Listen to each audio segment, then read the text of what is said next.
So there you have it, the president speaking of just admonishing Nigerians to go out there and vote. So, but you know, guys, the thing about this is that yesterday, while we looked at the comment that the president had made concerning security, because, I mean, that dominated the airwaves in the last 2-3 days or thereabouts after the president said that in their party meeting.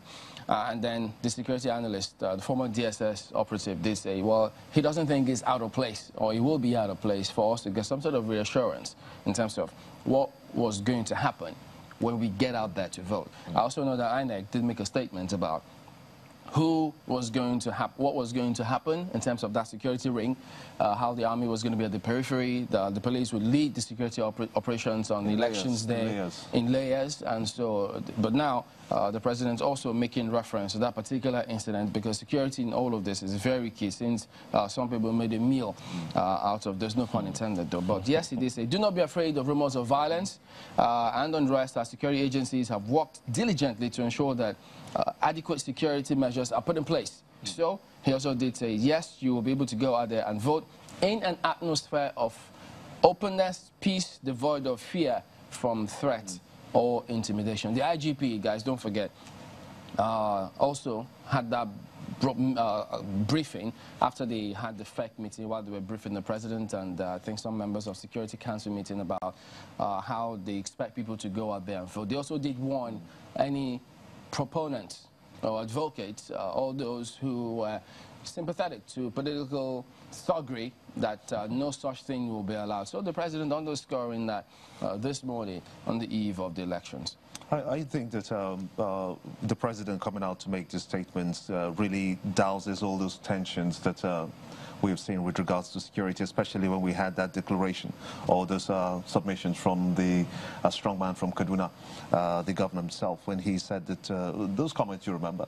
But when the president spoke, he said international and domestic monitors and observers are assured of their safety and freedom of movement needed to perform their important functions. Yeah. I think that is a takeaway for them, and it's really reassuring that our elections will come, will go, will be peaceful. People will cast their votes, and that's one of the points that he has asked people to be able to go out, perform your civic responsibility. It is upon you to ensure that we do this right, and we do this according to how INEC has structured it to be, observing all the points that INEC has set, which we'll be looking at in the course of the show, trying to enlighten people of what you should do on election day when you get to the PUs. You know, the first thing that stood out for me was the first word. You know, whenever we hear presidents, heads of state in the past, we will always hear fellow Nigerians. But the first thing the president said was, dear Nigerians. What about fiscally? Did you see that he's not wearing the traditional agbada, but this time around it seems to be like business. We got to get into business. Yeah, he's not wearing the bigger regalia on it. He's wearing the inner one. But this is, I think, a subtle appeal to Nigerians. First of all, it sounds like there are three departments of what he said. First, he praised us for being patient, you know, because, I mean, that postponement was chagrin. You know, next he, you know, admonished us to go out and vote. Everyone go out and vote, irrespective of your interests or your leanings. Then he spoke to the international community, and that took about 2 or 3 numbers on the list. So he's kind of telling them, thanks, but no thanks. No. He's saying, thanks, just do your job. Yeah, no thanks. Don't interfere. To your job.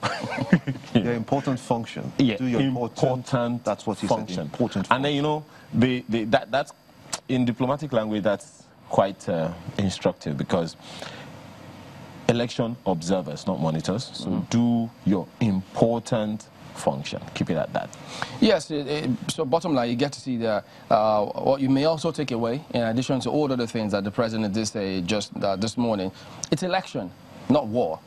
So I know some people may have seen some images of some, you know, heavily clad army personnel with the rifles guarding the ballot box. The ballot box. Yeah, we saw that too. Yeah. But he says, no, this is our election, not war, so we shouldn't approach it as such. But yes, the security operatives will be there to ensure that they keep all safe as much as they can. But don't forget that they also did say, well, INEC did say that they were ready.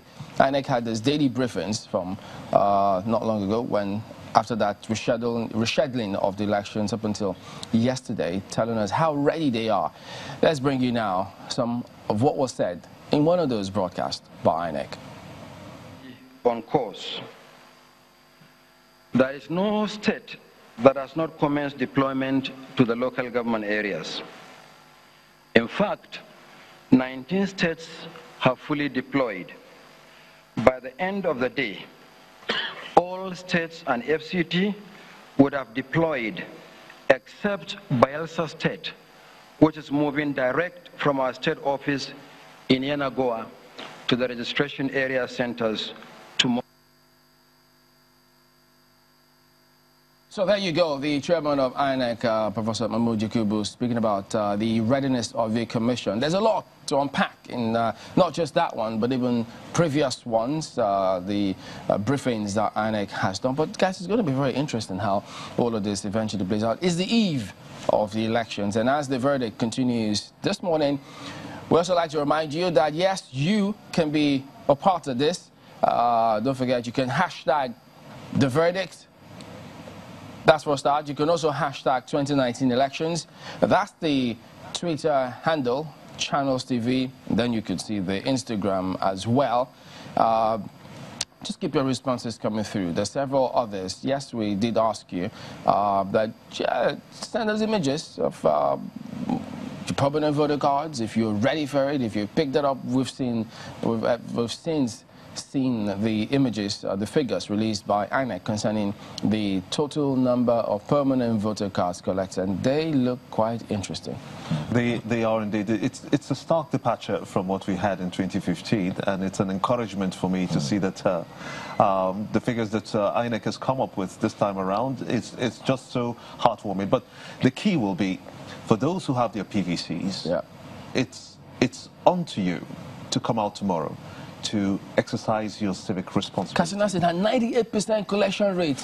Goodness, Bauchi State had almost thereabout too. Oh, I think they have just about 129,000 that are uncollected as it stands today. Only 129,000? Those are two examples that it would be nice for other states to trail their blaze, you know, to say, let's get our PVCs, let's be able to get to their governorship elections, State House of Assembly elections, the National Assembly elections, the presidential elections. We must be able to take part in those ones, just so that we don't come back tomorrow and say that, oh, we're not getting the roads that we said we wanted, we're not getting the water we said we wanted, the kind of education we said we wanted, we're not getting it. The time is now for you to ask for those things, and it starts from your what? Your PVC. A friend of mine just said, you know, this morning when we were leaving home, he said, look, I'm going to vote. I said, oh, yeah, that's right. I said, yes, because he wants to vote because he wants to be able to complain. If things are not working the way he won't have the courage to say anything, to complain about anything, if he doesn't cast his vote. And I think that's the way to go for everyone. We should recognize, and you know, I say this often, we are trying to give some people jobs. Yeah, I mean, that's what it is. You are trying let me beat you to this. Don't forget your hinterlanders. I mean, don't leave them out this morning. Because that with a pinch of salt. Truth of matter is, some people will come from that hinterland to Abuja. Yeah. And many times, if a number of them, people have complained that a number of them who leave their hinterlands and go to represent them at the state capital or the federal capital, forget them. Get rich, forget them. You know, but you should be able to tell who is that individual that can represent you, that has a track record before now, and that can represent you well. It's not just the president, it's the members of the National Assembly as well, the Senate and the House of Representatives. Almost more than 400 people that we are employing. We are employing them. They are your employees. Let's underscore that. So we're giving them a job. Yeah, so the thing is, are you ready? Like Ayo's friend is, who said he's going to go out there and vote, or maybe like we are. So all you need to do is just tell us.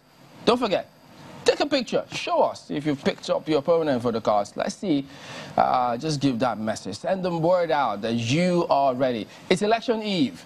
The verdict We'll be back in a moment for the papers.